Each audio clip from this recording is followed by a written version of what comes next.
Welcome, everyone, to Awesome Truth, a wrestling book club. I'm your host, Steve Semino, and with me, as always, is my co-host, Walt Schwenk.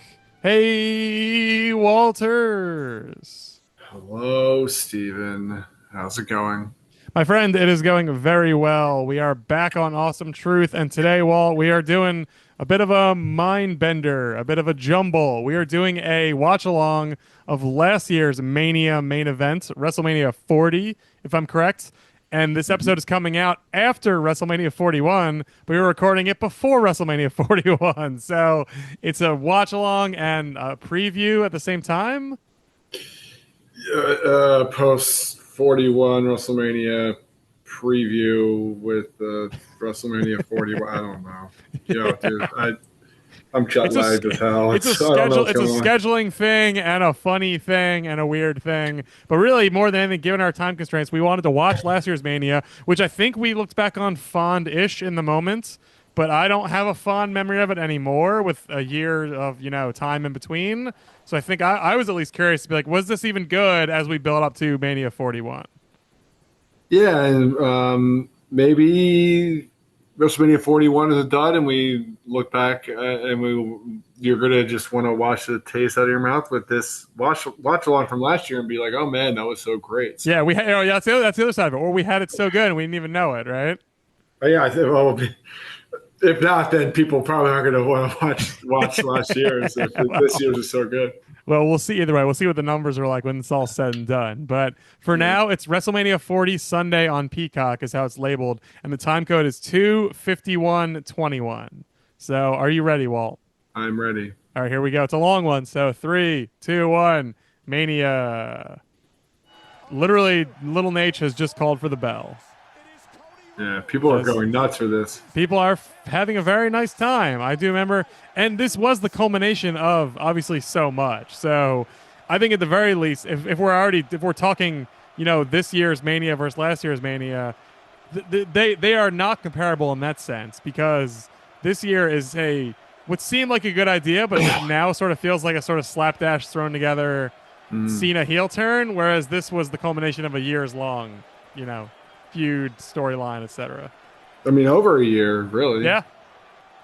Over a year just for these two, but Roman's story obviously went on for quite a long time, even longer than Cody was involved. So yeah, it's all about the story. Yeah, the Who Will Beat Roman story was a good story in the bare bones sense that you and I talk about. Where it's just good, simple wrestling storytelling.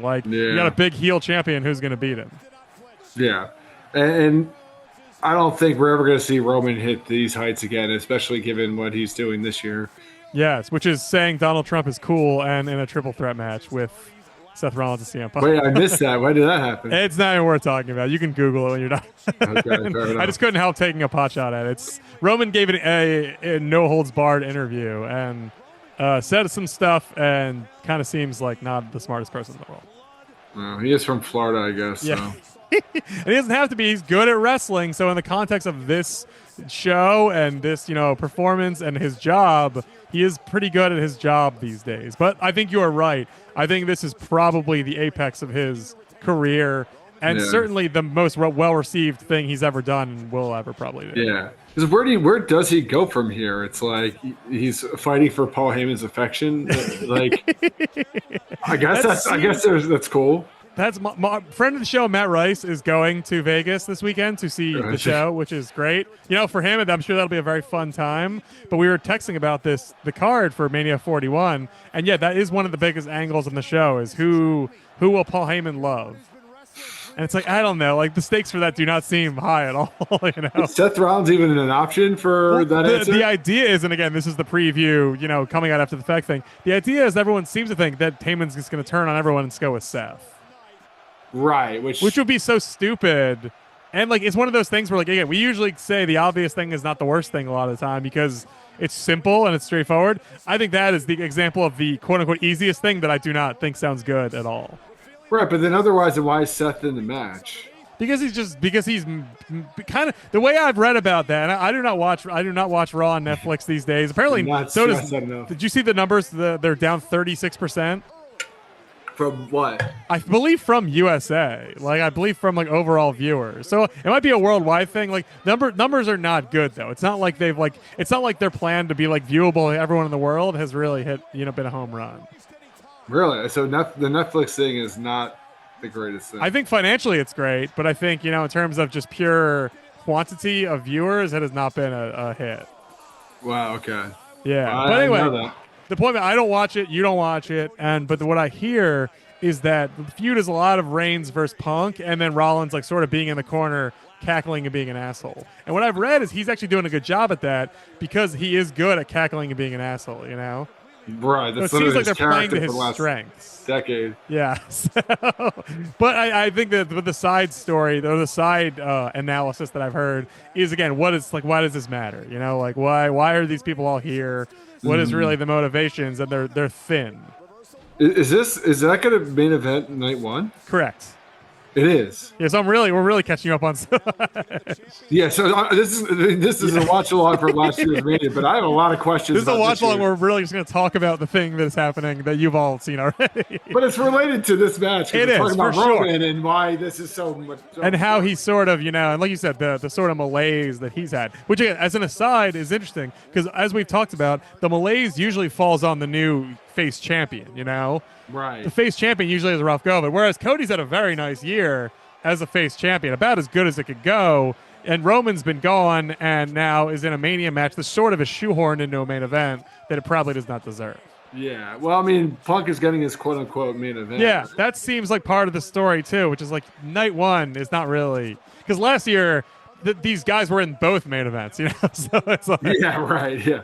the first one was clearly the precursor to the real main event. So if he wants to pretend like that's what it is, great. Like no, it's not. Poor Jey Uso versus Baby Goons. Yeah, that's right.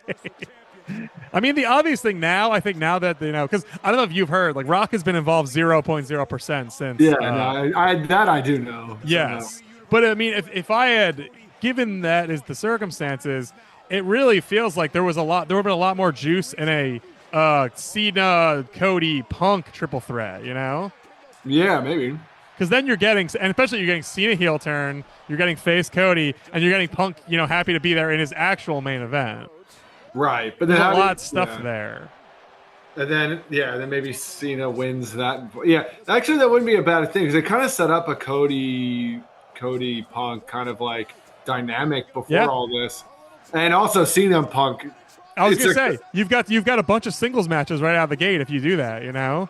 If Cena wins, you've got Cena Punk at SummerSlam maybe, and you've got Cody Punk at like to run for the next couple months.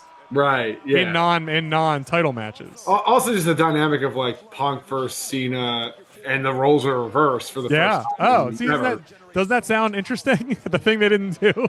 And then you just do Seth Roman, and then you have Heyman turn on that. Yeah. And then you have the Usos main event from night one because what was the point of him winning Rumble? Yeah.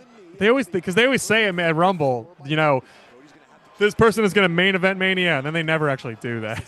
They just lie in January, and by March, and we all know it's a lie. But then by March and April, you're like, oh, of course that was a lie. They're not. Jey Uso's not main eventing Mania. Yeah, I mean, whatever. But it's just weird because like, what is the? And I think Dave Meltzer has mentioned this at some point. Is if Cena wins, what do you do from there? Like because he's sort of got to be the main event, but this heel turn has like has lost a lot of the steam, if not all the steam.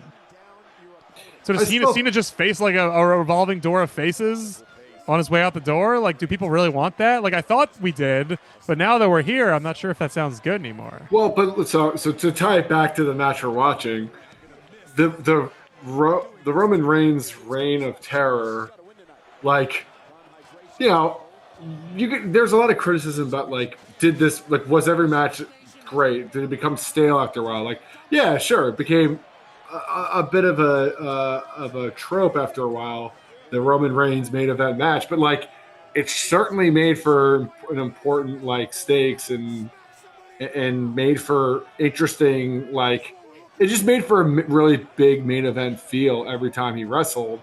And you could do the same thing with Cena, at least for the next year until he retires. And especially because Cena had a reign of terror as a face. think about that Reign of Terror, like the 5-move doom like set as a heel. Like you can really play that up and make it good. But Yeah, but part of what you're describing, and I agree that is the best part of the Roman reign, is it was a great storyline that had long term potential. If Cena turned heel a month and a half ago, if he wins at Mania, there's the build up is just considerably it's just less in terms of everything. You know, it's less quality and less quantity. So it's like are we like I don't know. And again, as a non-watcher, maybe people who are watching the show are like, "Oh, I would love to see that." From a somewhat outsider perspective, I just don't know if I like if we've earned that sort of enthusiasm around a Cena heel reign. well, but you think about it, Roman didn't wrestle every week. He didn't wrestle. He wrestled barely once a month. And I know you want Cena in like all these towns and all this stuff, but like just make it once a month attraction for the next 12 months, 10 months, Yeah. And I and guess they really, could do a whole thing probably where they're like, if he's really gonna be an asshole, he'd be like, "I'm retiring with the belt." You know, that's always a fun yeah. guy thing. Like, I'm taking the belt with me. If you don't beat me, I'm just gonna go. So see ya. Like, you don't got no belt anymore because it's mine. Right, yeah. Yeah, that's a good like asshole thing to do. Yeah, I own this belt. Yeah, Well, I've earned it. I wanted the most. And obviously, that's the thing they're gonna play up. Which I mean, here's the side part. Do you think Cena's gonna win based on your pretty limited knowledge of what's going on? Just your wrestling, just your overall having watched wrestling for 30 years. What do you think is going to happen? I just don't know what you do with Cody if he wins. You saw this weird Rock dynamic that clearly is like kind of contingent on what the hell the Rock is filming in that month. Yeah, You whenever can't really Rock is plan able to that. come by, he can just kickstart it whenever he's ready to do it. Yeah, but then he comes by and starts something, and then he doesn't finish, and now what? Now you're left with just like a bag of shit. Or he comes by and says like, "Hey, it's me, Dwayne. I'm your best friend, and I love you all. Please go see Jumanji 4 or whatever." And then he comes back a month later, is like, "Actually, I'm bad again. Just kidding." You know? Yeah. Grr. So I mean, that's another stop-start element that is very frustrating. Yeah. But you're right. I mean, I don't know what Cody does. I assume if Cody loses, like maybe he's probably takes some time off. I would have to imagine, right? A few months just to like sort of reset. You think so, but he'll probably be back the next night because that's just who He does like to work. I mean, if his Yeah. AEW run is any indication, he was there every night, no matter what, Yeah. whether the fans wanted him to be there or not. Yeah, well. And he sells a lot of merch, and it's been by all metrics I'm aware of, it's been a great run for him, and everybody's really happy with it. So it does seem weird to neuter him unless he needs the time off. It does seem like not the best call business-wise. And you think about it too, you know, if he was to lose to Cena, again tying it back to this watch along, which we are watching, but We are, yeah. Roman's doing a little back suplex right now. yeah, right. And you know when Cody lost at 39, everyone's like, well, what does he do from here? And he came out with a pretty good like campaign for the next year leading up to this. Yeah, I know they botched it with The Rock and all that stuff, but like a little bit, but then they made up for it again. But like, I guess my point is like Cody will recover if he loses. Like there is a path for him and redemption, and like he can just keep wrestling, and I think he'll be fine. I think if Cena loses, like now what the hell do you do with him from there? Like his whole year is kind of contingent on him being relevant in this heel role now. Yep. And being like in theory, like Meltzer was hinting at, like it really has to be sort of the star of every show. So if you give him the belt, at least that does sort of combine the things, you know. Like he's got the belt and he's Cena, so like of course he gets every main event and all that. Like that just makes a little more logical sense to me. Right. Otherwise, losing to a face, even whether it's clean or dirty or whatever it is, like losing to Cody, I don't see how that helps. Fisherman's perfect flex. Yeah, look at that. Busting out a slightly different move. Yeah, wow. This is really good so far, I will say. I like it. It's very crisp. Yeah. It's a little moving a little quicker than most Roman matches too, you know. Still at a snail's pace, but yeah, it's true, but a little less. I'm thinking of like I always think of Roman H at that one Mania and how fucking snaily as hell that one was. So oh god, compared to that, this is like the Ricochet versus I don't know. Yeah, Ricochet versus somebody, anybody. But I was thinking about this a week or so ago. Just like the idea of having two main events and using night one to set up night two. Because that is a piece of this watch along that obviously we're not watching or we don't want to rewatch it, but like the idea that the tag match from the night before set up the stakes for this match and the rules and you know it, I'm just thinking about it, I'm like, well, that can't really work every year, but there's certain instances where like, wow, that would have been really nice to set that up using night one's main event to set up like night two and making it a full weekend story arc versus like just you have a separate night one main event and a separate night two main event. Yeah, I mean, I understand why they didn't do it this way, but imagine if Cena turned heel on night one, and everyone went home, and then they had to come back the next day, and like how just there would be "fuck John Cena" chants for like 4 hours, you know? Yeah, The crowd would be electric. Like it would be, but I know, but something along those lines. Like, and maybe they're gonna do this. Like, there is a non-zero chance that a Punk Rollins Reigns main event, and maybe H realizes that this show right now doesn't have the juice of last year's in terms of interconnectivity, because H usually is pretty good at the connectivity. You know, I think we always say that. That's the one thing he's much better than, like, light years better than Vince at, is he understands that everyone can like talk to everybody and talk about history and get involved in each other's matches and stuff. Like, the fans aren't idiots, you know. So there's a chance that those three guys somehow get involved in the next one, or there's something there, you know. Yeah, true. Well, I hope so, because like I really did like the idea that both like night one plays into night two, even if it was separate matches. Like I'm thinking back to like WrestleMania 30, where H and Daniel Bryan had that match to set up Daniel Bryan being in the main event. I'm like, wow, that would have been a nice night one main event to set up night two triple threat with Batista and Orton. You know, like I'm just like thinking about like the idea of the two nights and like how you can use that to play into this whole like do what they ended up doing last year. Yep. No, I think you're 100% right. I think that's a great idea, and I think that's how it should be. Like, because your biggest storyline should be somewhat all encompassing. You know, like everyone should care. Like that was why it was great last year. That's one of the things I liked about the match we're watching right now and the card from last year is Seth got involved and like. Obviously, a bunch of the fucking guys are the bloodline. Like, everyone got involved because why wouldn't they? Like, why wouldn't they care who the top dog number one champion is? Like, if you're even in the vicinity of the belt, you should be only really thinking about this. Even if you're facing LA Knight or whatever, like, you should be like, I don't really give a shit about that. Like, when push comes to shove, I'm going to get involved in the main because that's where I want to be. Well, it's one of those things where you whenever a big face coronation or celebration or a big win, you see all the faces come out of the locker room. Like it's a trope from the 90s. Which we're about to watch. Yeah, we're about to watch in 20 minutes. But it's like, oh yeah, they celebrate from the locker room, watching the one face like overcome all these odds. But yeah, but like they should have stakes. And like the thing I liked is like, which I guess we'll talk more about it. Oh wow, wow, it's so disrespectful.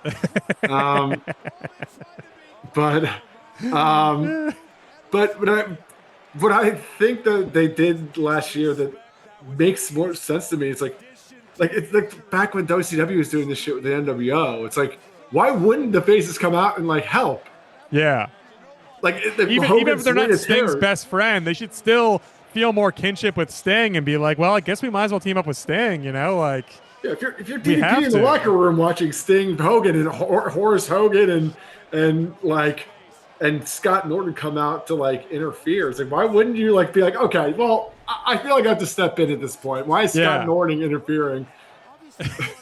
You know, like well, at the very least, there should be some acknowledgement, like with production wise, of like that they're scared of the bloodline or they're scared of the NWO. You know, it's like if they're not interfering, it's because they're like, whoa, this gang of toughs is intimidating. You know, there needs to be something beyond. They're not getting involved because they're not getting involved. Like that's always weird as hell. Yeah. Like you saw Cena later in this match will come out. He's like, I can't stand this. I need to like come in and help. And it's great. And because he's a good guy, he should do that, you know? Yeah. It's one of my favorite Stone Cold moments is when he interferes when they're crucifying Stephanie. And JR says he didn't do it because he liked Stephanie. He did it because it was the right thing to do, you know? Or with The Rock and Mankind when it's like DX and the corporation, and then Yeah, Stone Cold Austin comes out and then hits Rock because he's like, of course, why wouldn't I hit Rock with a chair? I hate Rock, you know? Yeah. I don't right. give a shit if I'm not in the match or like I don't really care about Foley per se. But I do Yeah, care about hitting the Rock in the head. Yeah. I'm not just gonna sit back on my hands in the locker room. Which is why we said I like the idea. And like I don't from what I understand though, and again, not an expert on this, from what I understand, the Cena Cody thing has been pretty much in a vacuum since it happened. So it's been Cena and Cody cutting promos on each other. It sounds like decent promos ish, but I believe Cena's also still wearing like the full Cena gear and coming out to the Cena theme. So like I think and they were saying John Cena sucks. I think that's part of like the idea now. But I don't think his presentation has changed at all, and I don't think they've tried to make it like a storyline. Like I don't think like the other faces on the roster are like tut John Cena. Like we're so ashamed of you, you know. Yeah, I think he's not like a super bad guy yet. He's just John Cena who is mean now. Couldn't he at least wear black denim shorts? Yes, well, that would be good. I would hope that's kind of what he does at Mania. Maybe he's saving that for Mania. I'm sure he has some special Mania gear. Oh, Superman Punch. I'm sure Chris Holcomb's going to want to buy it. If they make black Cena gear, Chris Holcomb, friend of the show, is 100% going to purchase that black Cena gear. Sure. Because he loves the NWO. He loves Cena. If they basically meld the two, which, again, I'd be crazy for them not to, I don't see how Hulk would be able to avoid that. Yeah. His birthday's coming up or has passed, potentially. So. Yeah, I think it's coming up still. Yeah, I can't remember. It'll be, it sort of feels like, from my perspective, that they are literally just like, we got to get this Mania out of the way. Like, and maybe really? You feel like this is like, it's gotten that bad? It sounds like, it's a really late Mania too. I think that's why on our last episode we sort of say like, oh, we'll both be around for Mania. I've been so confused for the last month on like when Mania is even happening, you know? Obviously but you went on vacation, I'm going on vacation, there's a lot going on, but I just keep forgetting that it's April 20th or whatever that Mania is happening, you know? Yeah, I was shocked to find out that like WrestleMania is going to be happening when I'm back from my 3-week you've been gone 3-week adventures in been gone for Asia. quite a long time. Yeah, and you're still back in time for Mania. I kept saying like, oh, surely I'll miss it, but I'll catch up with you guys in the next. I'm like, oh wait, I'm definitely going to be you will not miss it. You will have to watch it now. Yeah, I have to. Yeah, I will be on an airplane I will miss both nights. I don't think I'll be able to watch either one live for travel reasons. Yeah. You'll have to text me all the things that we got wrong or right in this episode while I'm in here. Watching Peacock on your phone while doing a day tour of Pompeii. That would be very funny if I got there and other people were also watching Mania. I was like, oh, Mania buddies. Yeah. Is there a bar in Naples that has Mania on? Oh god. I would explore that option. You'd have to go at like noon, right? Probably pretty early, yeah. If I want to see the early part, which I probably don't. Yeah, right. Gotta see what else is the kickoff. What else is even on this? Yeah, I'm gonna pull up the card. We can talk about. Do you know the full card? I know most of it. Okay, yeah, we got AJ, Logan Paul, whatever. We got the three-way. Actually, Io, Bianca, Rhea. We got the triple threat. We got Tiffany versus Charlotte, which I hear is a shit show. And they're all just going off book and fucking yelling at each other. Sounds great. Oh man! So really. we're at. Oh, here we go. Now here we go. Starting to see the. Is that Tama Tonga? Oh, no, it's Jimmy Uso. Oh, Jimmy. They weren't there yet. Yeah. This is pre-other Bloodline friends. Oh God. Yeah. But Jay is a good Uso at this point, right? Yes. Okay. So Jimmy's mean and Jay's good. You hear them chanting for Yeet. Oh, are they chanting for Yeet? Okay, so Yeet was even already a thing. Wow. Oh, not a very good Superman punch.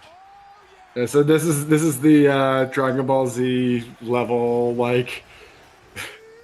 portion of everybody's just now we're pro. The match part is totally out the window at this point. Like this just becomes pop in the crowd, clusterfuck, silliness. Yeah, which I don't know. I still love this. It's all right. In the moment, I did like it a lot. I was like, this is fun. Like wrestling is. I'm sure we said this a year ago. Wrestling is stupid fun. This is stupid fun. So this is what you want. You want to culminate all storylines into one perfect moment like this. Yes, I do agree with that. It felt like we said, it felt appropriately epic given the fact that these guys had fought each other several times and they delayed this thing for so long. And Matt Yeah. sets Roman spear 1-2. Oh, he kicked out of the Yeah. spear. Wow. Ah, clean. Yeah. Whoa, little Nate. We're in phase 1 of 20 of the finisher cavalcade or whatever. Yes. And as I 100% know, we said on the episode after this match that it sucks that Austin couldn't be there. I mean, that would have been. I mean, I know Taker had that big moment, but Austin, we just mentioned this. Austin, how many times did Austin interfere with the Rock matches with a chair? I know. It's still a shame. But I mean, that's not about this. I remember there was a hubbub like 3 weeks ago because they announced Austin's going to be in Vegas. So everyone was like, "Oh, is Austin going to get involved in Mania?" But if Rock isn't there, you're like, "Why would Austin get involved? Like to beat up Yeah, Cena?" him and Cena like, didn't have beef. why does he give a shit about Cena? Yeah, I don't think they've ever like interacted in any notable way. Yeah. So and Austin and Cody have no issues. Like I don't know, Austin has no issues with anybody really. Austin has issues with Kevin Owens, who's not on the show anymore. Yeah, the issue was that he beat the shit out of him in front of Texas. And they resolved their issue, and now they don't really even have one anymore. Yeah. It's a non-issue issue. So yeah, I don't really know. So yeah, if they're gonna do something, even and they don't have to do this clusterfuck every year. I don't think anyone is. No, we're not holding them to this, but it is befitting WrestleMania, and it's also like they seem to be acknowledging more and more that WrestleMania is for the normies. Like everyone comes back and watches Mania. So if they're just gonna have a series of matches this year, and if you look at the card, it really is just like matches, like Ray versus Chad Gable in his luchador gear. There's there's the first ever women's match that has no. I'm not sure if it's stipulation or title, but I think it's that. I think it's neither stipulation nor title women's match. So it's just Jade a match versus Naomi. They're the first women's regular match. Wow, what a weird stat. It exists because of storyline. They've never done that before in 41 years. Wow. They never had a storyline match for women, which is pretty crazy. Yeah, I mean, that is weird.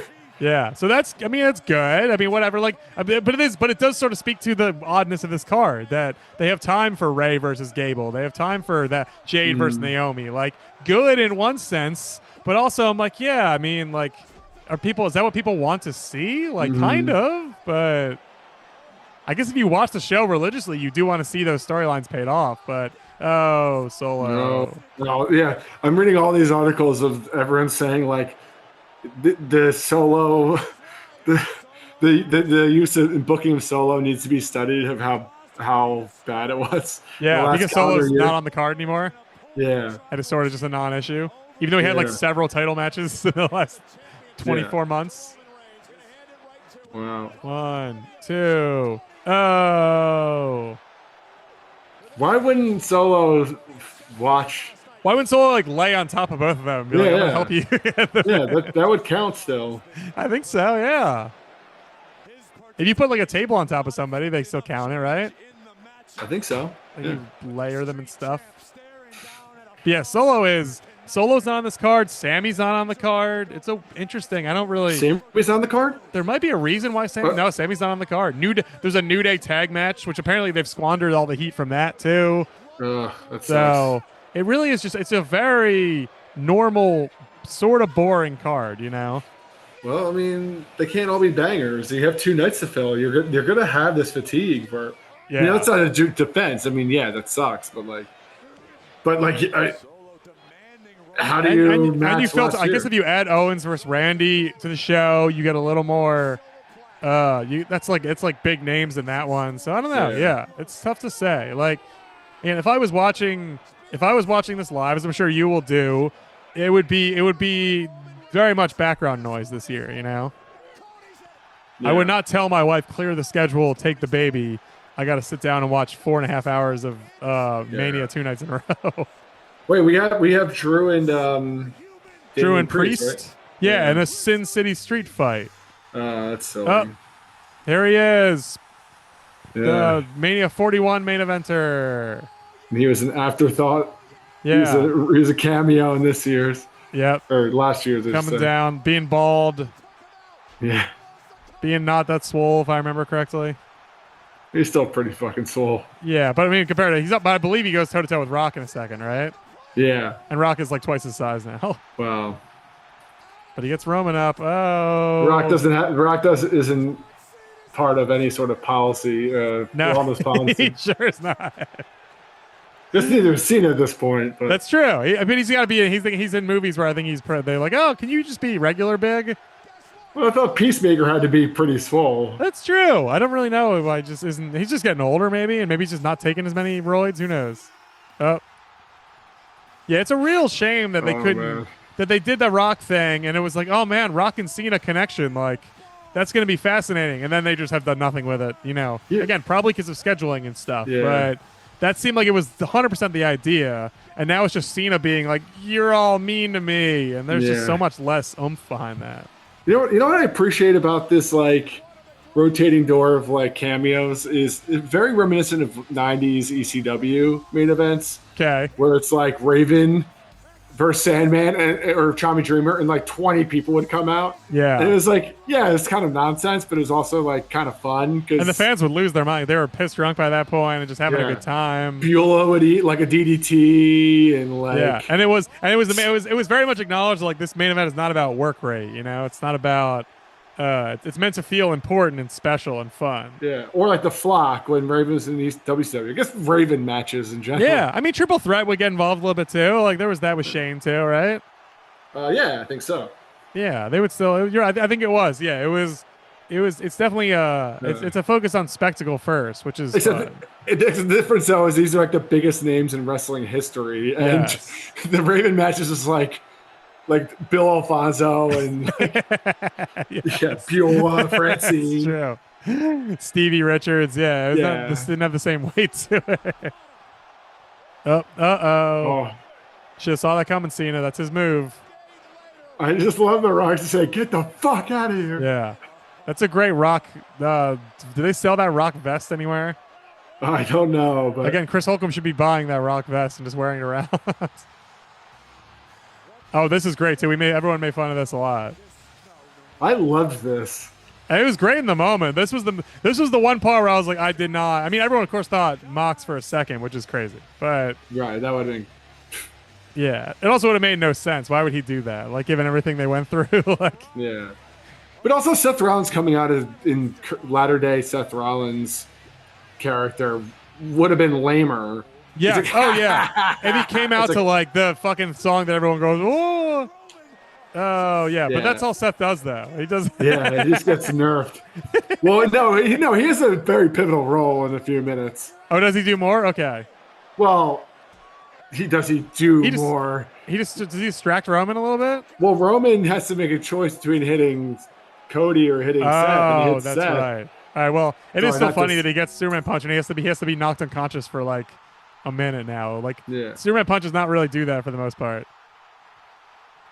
Also, The Rock and Undertaker's unresolved beef, which does not exist. They must have beef at some point, though, right? I mean, they were in like several main events throughout the Attitude. They do seem like, even though they were in the same company for a long time, they do seem like a weird mix of guys that didn't wrestle that much, Yeah. Like there was always someone else for Rock to face. It rarely was Taker. Yeah, it was not. Usually it was like an in your house type main event. I mean, Austin and Taker had a lot of mains, but I don't remember one with The Rock. Yeah, again, it must exist, but it's not. It was infrequent at best. Yeah. Yeah. Good job, Taker. Taker really showing up to Mania in a hoodie. Yeah. I mean, he retired the weird wig and boots, right? So. Wig? Didn't he come out wearing weird hair at one point that he would take off with his hat?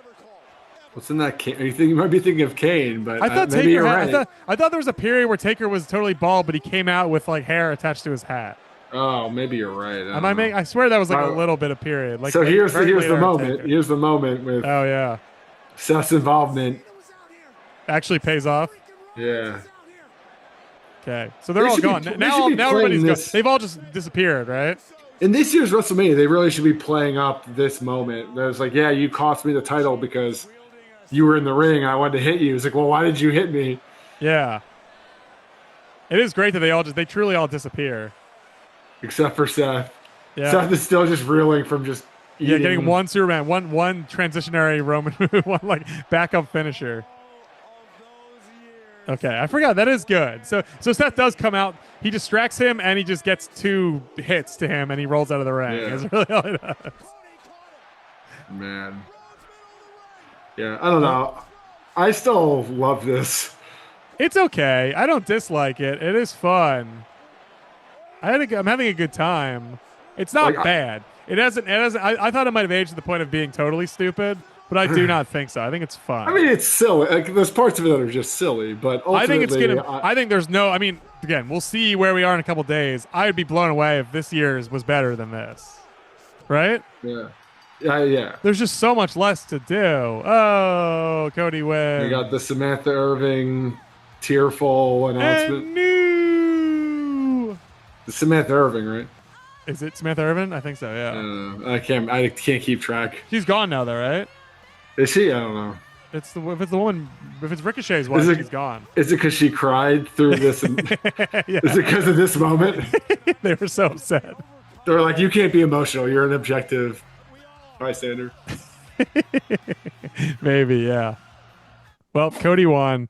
We got to wrap this up, Walt. Our clock Yeah. is ticking, and we got to Yeah. get going. But it is good, and like we said, we'll see what happens this year. I will say, my final parting thought is, if H makes this year's even close to as entertaining as last year's, given the card and given everything, it'll be a Herculean accomplishment. You know.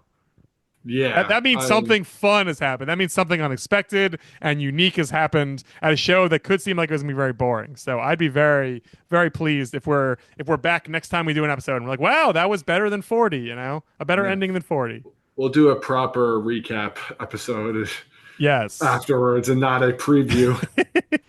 Yeah, good luck titling this one, Walt. I give you carte blanche to call it whatever you want to call I'm excited to figure that out while you're eating pizza in Naples. it. That's right. Well, if you enjoyed this episode and want to hear us talk more about WrestleMania, you can find our archives at awesometruth.libsyn.com. You can also subscribe to us, Apple Podcasts, Spotify, wherever podcasts are delivered. We are there for more episodes, old and new. Walt, enjoy WrestleMania. Have a good time. Watch it with your wife. And make her sit through it 9 hours Sure. of boring show. And yeah, and hopefully everyone enjoyed this. And we'll, like you said, we'll talk about it in the future as we catch up to the real timeline. Enjoy your travels, and I'll have to recap you on what happens this weekend. All right, sounds good. Thank you all so much for listening. And remember, the truth will set you free.